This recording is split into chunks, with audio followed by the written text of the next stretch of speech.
Hello friends, ഏവർക്കും ഒരു പുതിയ വീഡിയോയിലോട്ട് സ്വാഗതം. അപ്പോൾ ഫ്രണ്ട്സ്, എനിക്ക് ഒരു കാര്യം പറയാതെ നിർവാഹമില്ല. ഇന്ന് നമ്മൾ പതിവിൽ നിന്ന് വ്യത്യസ്തമായിട്ടുള്ള ഒരു വീഡിയോ ആണ് ചെയ്യുന്നത്. പറയാൻ പോകുന്നത് വേറൊന്നുമല്ല, നമ്മുടെ പ്രിയപ്പെട്ട സഞ്ജു സാംസനെ കുറിച്ചാണ്. അദ്ദേഹത്തിനോടുള്ള ആദരവായിട്ട് ഞാൻ ഈ വീഡിയോ സമർപ്പിക്കുന്നു. കാരണം എന്ന് വെച്ചാൽ നമുക്ക് എല്ലാവർക്കും അറിയാം, സഞ്ജു സാംസൺ നമ്മുടെ സ്വന്തം പുത്രനാണ്, നമ്മുടെ കേരളത്തിന്റെ മകനാണ്. അദ്ദേഹത്തിന്റെ ഒരു കരിയർ എന്ന് വെച്ച് കഴിഞ്ഞാൽ നമുക്ക് എല്ലാവർക്കും തന്നെ അറിയാവുന്ന ഒരു കേസാണ്.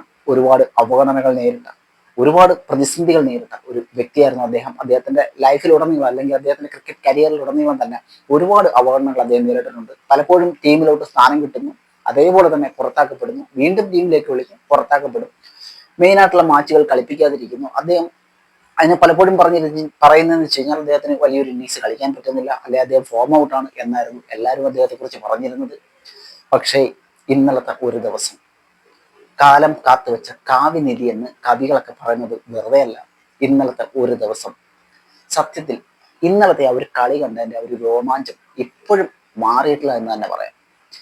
ഞാനൊരു വലിയ ക്രിക്കറ്റ് പ്രേമിയൊന്നുമല്ല, പക്ഷേ ഇങ്ങനെയുള്ള പ്രധാനപ്പെട്ട മത്സരങ്ങളൊക്കെ വരുമ്പോൾ കാണാറുണ്ട്. സഞ്ജു സാംസന്റെ പല കളികളും ഞാൻ കണ്ടിട്ടുമുണ്ട്. പക്ഷെ ഇന്നലത്തെ കളി എന്ന് പറയുന്നത്, അല്ലെങ്കിൽ ഇന്നലത്തെ അദ്ദേഹത്തിന്റെ ഇന്നിങ്സ് എന്ന് പറയുന്നത്, പറയാൻ വാക്കുകളില്ല. അത്രയ്ക്കും മനോഹരമായ ഒരു ഇന്നിങ്സ്. ഓപ്പണറായിട്ട് ഇറങ്ങി അവസാനം ടീമിന്റെ വിജയപാതയിൽ എത്തിച്ചതിന് ശേഷമാണ് അദ്ദേഹം മാറിയത് എന്ന് നമ്മൾ ഓർക്കണം. 195 എന്ന് പറയുന്ന ഒരു വലിയ റൺസ് മലയാണ് വെസ്റ്റ് ഇൻഡീസ് നമുക്ക് മുമ്പിൽ ഉയർത്തിയത്. ഈഡൻ ഗാർഡനെ അപേക്ഷിച്ചിട്ട് അത്ര എളുപ്പമുള്ള ഒരു ചേസിങ് അല്ലത്. പക്ഷേ ആദ്യം തന്നെ നമുക്ക് വിക്കറ്റുകൾ നഷ്ടമായി. പക്ഷേ സഞ്ജു സാംസൺ എന്ന് പറയുന്ന ഒരു മഹാപ്രതിഭ, അദ്ദേഹത്തിന്റെ ഒരു പ്രതിഭ സത്യത്തിൽ പുറത്തെടുത്ത ഒരു ദിവസമായിരുന്നു ഇന്നലെ. അദ്ദേഹത്തിന്റെ ആ മനോഹരമായ ഇന്നിങ്സ്, എന്ത് മനോഹരം എന്നല്ലാതെ എന്താ ഇതിന് പറയുക. വളരെ സൂക്ഷ്മതയോടുകൂടി ഓരോ ബൗളർമാരെ നേരിട്ടുകൊണ്ട് അദ്ദേഹം നേടിയെടുത്ത റൺസുകൾ നമ്മളെ വെറൊരു വിജയത്തിലേക്കല്ല കൊണ്ടുപോയത്, അതൊരു ചരിത്രം തന്നെയായിട്ട് മാറുകയായിരുന്നു. ഈഡൻ ഗാർഡനിൽ ഒരു ചരിത്രം തന്നെ സംഭവിക്കുകയായിരുന്നു. അതിലുപരിയായിട്ട് നമ്മൾ 2020 വേൾഡ് കപ്പിന്റെ സെമിയിലോട്ട് കയറുന്നു. സെമി ജയിക്കുവോ അല്ലെങ്കിൽ ഫൈനൽ ജയിക്കുവോ എന്നുള്ളതല്ല ഇവിടുത്തെ പ്രശ്നം. നമ്മുടെ കേരളത്തിന്റെ സ്വന്തം മകൻ, അദ്ദേഹം ഈ 110 കോടി ജനങ്ങളുടെ സ്വന്തം സഞ്ജുവായ ദിവസമായിരുന്നു ഇന്നലെ.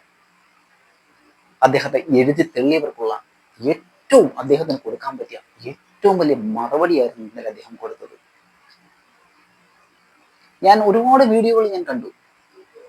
അവരെല്ലാം സഞ്ജു സാംസനെ എത്രത്തോളം വാനോളം പുകഴ്ത്തിയിരിക്കുന്നു.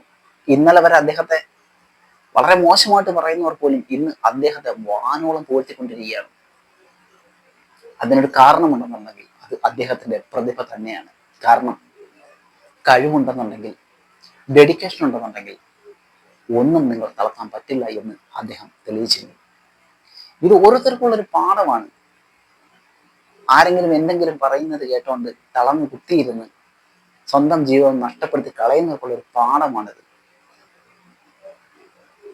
സഞ്ജു സാംസന്റെ ഹിസ്റ്ററിയൊക്കെ നിങ്ങളൊന്ന് പരിശോധിച്ച് നിങ്ങൾക്ക് മനസ്സിലാവും. കാരണം അദ്ദേഹം എത്രത്തോളം അവഗണനകൾ നേരിട്ടു എന്നുള്ളത് നിങ്ങൾക്ക് മനസ്സിലാവും. പക്ഷേ സഞ്ജു മൂത്തെ നീ പൊളിച്ചടാ. ഇതിൽ കൂടുതൽ പറയാൻ എനിക്ക് ഒന്നുമില്ല. പൊളിയാണ് നീ, പൊളി. മലയാളി പയ്യൻ സഞ്ജു സാംസൺ. ഇത് നിന്റെ ഉയർച്ചയുടെ, അല്ലെന്നുണ്ടെങ്കിൽ ഇനി അങ്ങോട്ടുള്ള കരിയറിന്റെ ആ ഒരു ഗ്രാഫ് തന്നെ മാറ്റിക്കളയട്ടെ. ഇനി ഇതേപോലുള്ള മനോഹരമായിട്ടുള്ള ഇന്നിങ്സുകൾ കളിച്ചുകൊണ്ട് നമ്മുടെ രാജ്യത്തിന് അഭിമാനമായിട്ട് മാറട്ടെ. പണ്ടും നമുക്ക് കേരളത്തിൽ ക്രിക്കറ്റ് താരങ്ങൾ ഉണ്ടായിട്ടുണ്ട്, ശ്രീശാന്തിനെ പോലുള്ളവർ. പക്ഷേ സഞ്ജുവിന്റെ വിനയവും അതൊക്കെ, അദ്ദേഹം വളരെ ഒരു കൂൾ മനുഷ്യൻ, സത്യത്തിൽ ഒരു കൂൾ മനുഷ്യൻ. ഏതൊരു സദസ്സിലും വളരെ വിനയത്തോടുകൂടി സംസാരിക്കുന്നു, ജാടയില്ലാതെ സംസാരിക്കുന്ന ഒരു വ്യക്തി. തീർച്ചയായിട്ടും ഇതൊരു ഉയർത്തെഴുന്നേൽപ്പാണ്. സഞ്ജു വിശ്വനാഥൻ സാംസന്റെ ഉയർത്തെഴുന്നേൽപ്പാണ്. ഇനിയുള്ള അദ്ദേഹത്തിന്റെ ക്രിക്കറ്റ് കരിയറിൽ ഒരു വലിയ ഉയർത്തെഴുന്നേൽപ്പാണ്. അപ്പോൾ ഫ്രണ്ട്സ്, നിങ്ങൾ സഞ്ജു സാംസൺ ഇഷ്ടപ്പെടുന്നുണ്ടെങ്കിൽ, അല്ലെങ്കിൽ നിങ്ങൾ ഇന്നലത്തെ കളി കണ്ടിട്ട് സഞ്ജുവിന്റെ കളി കണ്ടിട്ടുണ്ടെങ്കിൽ നിങ്ങൾ ഇതിന്റെ കമന്റ് ബോക്സിൽ സഞ്ജു സാംസൺ എന്ന് കമന്റ് ചെയ്യുക. ഞാൻ ഇന്നേ വരെ ക്രിക്കറ്റിനെ കുറിച്ചോ ഫുട്ബോളിനെ കുറിച്ചോ മറ്റുള്ള കാര്യങ്ങളെ കുറിച്ചോ ഒന്നും എൻ്റെ ചാനലിൽ പറഞ്ഞിട്ടില്ല. പക്ഷേ ഇന്ന് ഞാൻ പറഞ്ഞല്ലോ, എനിക്കത് പറയാതെ പറ്റില്ല. കാരണം ആ മനോഹരമായ ഇന്നിങ്സ് അല്ലെങ്കിൽ ആ മനോഹരമായിട്ടുള്ള വിജയം എങ്ങനെ നമുക്ക് കാണാതെ പോകാൻ പറ്റും? Sanju, hats off. ഇനിയും ഇനിയും ഉയരങ്ങളിലോട്ട് താങ്കൾ പോകട്ടെ എന്ന് നമുക്ക് വിശ്വാസമുണ്ട്. അല്ലെങ്കിൽ താങ്കൾ പോയിരിക്കുമെന്ന് നമുക്ക് വിശ്വാസമുണ്ട്. താങ്കളുടെ കരിയറിൽ ഇതൊരു വലിയ ഒരു വലിയ മാറ്റം തന്നെ ഉണ്ടാക്കട്ടെ. അപ്പോൾ ഫ്രണ്ട്സ്, നമ്മുടെ വീഡിയോ ഇത്ര മാത്രമേ ഉള്ളൂ. അപ്പോൾ വീഡിയോ ഇഷ്ടമായെങ്കിൽ നിങ്ങൾ ലൈക്ക് തരാൻ മറക്കരുത്. Thank you.